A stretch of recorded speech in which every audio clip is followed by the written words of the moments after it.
Hey guys, Ryan Lambert.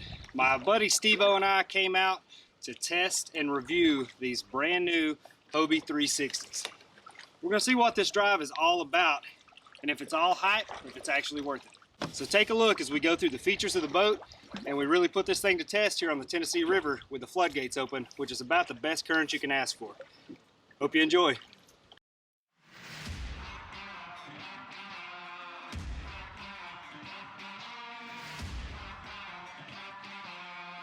I actually spent 9 hours fishing a tournament yesterday in the PA 14 360, and I have not ever fished out of a pro angler. So I get out there in the dark and everything is retractable on the Hobie. So there's pull cords that control your skeg, your rudder, and your transducer.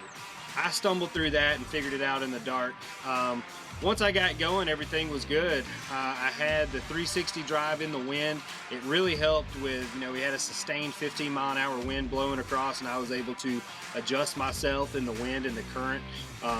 That was much more capable than adjustments you're able to make with the rudder, because if you don't have the boat facing forward, moving, you can't really adjust the boat position. With the 360 drive, it actually allows you to turn your propulsion to where you can move laterally. This was a big feature. So the real question that's kind of in everybody's head is this feature worth the price tag? Is it that much better than the pull cord 180 drive controlling forward and reverse? Stability wise, the boat is very stable. It is a different type of stability, I guess. So the Titan is pretty rock solid. You lean over the side, the boat doesn't hardly move at all. I dropped a rod sock off the side of the 14, and as I began to lean, I could feel the boat start to go with me. Now it did stop. It has great secondary stability, but due to the hull shape, and honestly I think the height of the floor from the bottom of the hull is what kind of allows you to feel a little more of a lean than you would in say a Titan.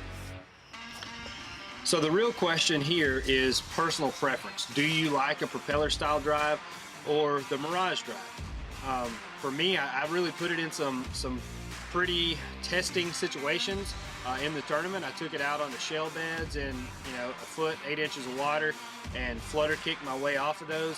I went through big mats of dead grass without the drive getting hung up, and those are two things that I wouldn't have been able to do with my propeller style drive.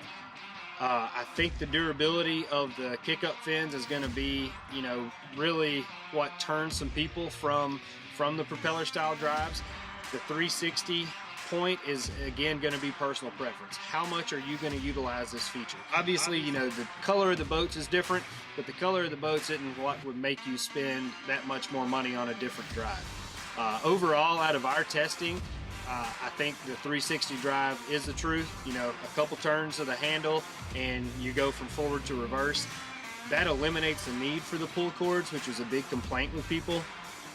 And I think that you'll see more folks giving Hobie a hard look.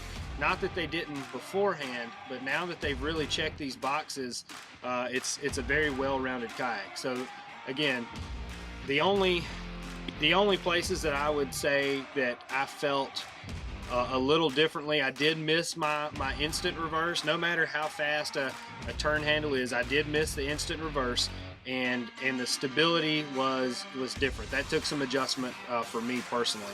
Overall, the boat's great. It's a huge, stable platform. You have plenty of room for all your rods. On the 14, you can store, 6+ rods horizontally without having anything sticking up. I will add some storage to the seats. I did miss the storage on the seat base of my native kayaks. Other than that though, honestly, it's a super efficient boat. It's very well made. Craftsmanship is out of this world. I look forward to rigging one out and fishing my 2020 season in at least one Hobie.